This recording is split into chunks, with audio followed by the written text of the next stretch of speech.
So, what's in a name? Well, when it comes to your business, it could be everything. It seems like such a simple decision, right? But getting it wrong can cause way more problems than you'd ever imagine. In this explainer, we're going to dig into why clarity in your company's name isn't just some nice to have, it's your single greatest asset. So, let me ask you something right off the bat. That clever company name you spent weeks, maybe even months brainstorming, is there a chance it's actually confusing the people who matter most? Your customers? It's such an easy trap to fall into. We're all guilty of it. We get caught up in the pure excitement of starting something new. It's supposed to be the fun part, right? But sometimes that creative spark can lead us down a path that creates a ton of friction later on. And that excitement, yeah, that leads us right into what I call the creative naming trap. This is that thrilling phase. You're trying to come up with something unique, something memorable, something you can trademark. It feels like the biggest, most important branding decision you could possibly make.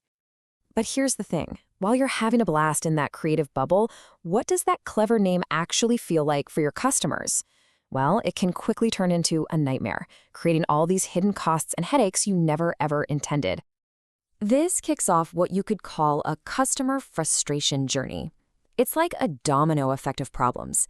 It starts with something simple, they forget your name, that leads to the next step, they mistype your email, and it can end up with them actually doubting your invoice, which, let's be honest, is where things get really serious. Okay, imagine this scene. You're at a networking event. You totally nail your pitch. You make a great connection. You swap business cards. They're impressed. But a week goes by, and now they're ready to follow up, and crickets. They just can't remember your company's name. It was something clever, right? Maybe with a Z instead of an S. And just like that, poof, opportunity gone. Now let's say they do remember your name.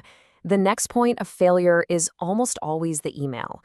As one person perfectly put it, the email address is longer than a CVS receipt. And we've all been there, squinting at a screen, trying to type out some ridiculously long address, just praying we get it right. I mean, just look at an email like this one. info@michelangelo-recruitmentcompany.co.za. Wow, it's super long, it's got a hyphen in the middle, and Michelangelo is one of those names that, let's face it, almost no one spells correctly on the first try. Every single letter there is a chance for things to go wrong. Another reason for that crucial email to just bounce right back. So let's just put this side by side.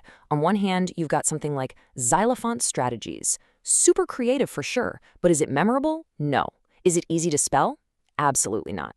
Now compare that to Dallas Marketing Group. It's clear, it's descriptive, you can remember it, you can spell it, and the trust factor is way higher because it tells people exactly what you do and where you do it. But here it is, the final kicker, the most critical point in this whole journey, getting paid. Picture this.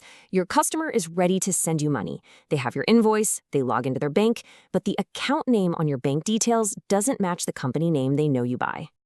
And instantly, you can just hear the alarm bells going off in their head. Did I get the right account number? Wait, is this a scam?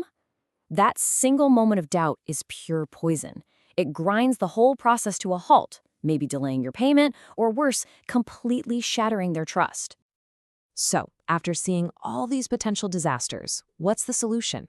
Well, thankfully, it's refreshingly simple. It all comes down to what we'll call the clarity principle.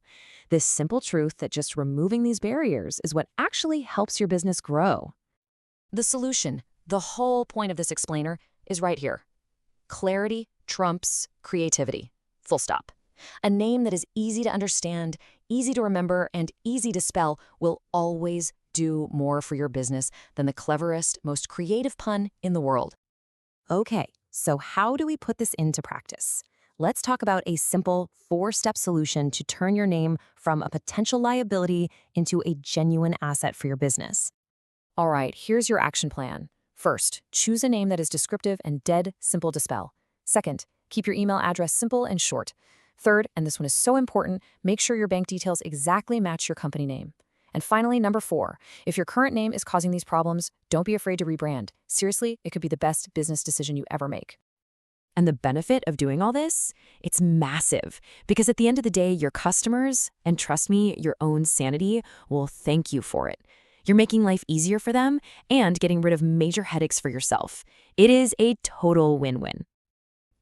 When you really get down to it, this is all about a core business philosophy. Putting customers first. That is the real reason simplicity always wins. It's not about being boring, it's about being effective, and it's about respecting your customers' time and energy. So, here's the bottom line, the key takeaway. Don't let a clever name get in the way of actually doing business.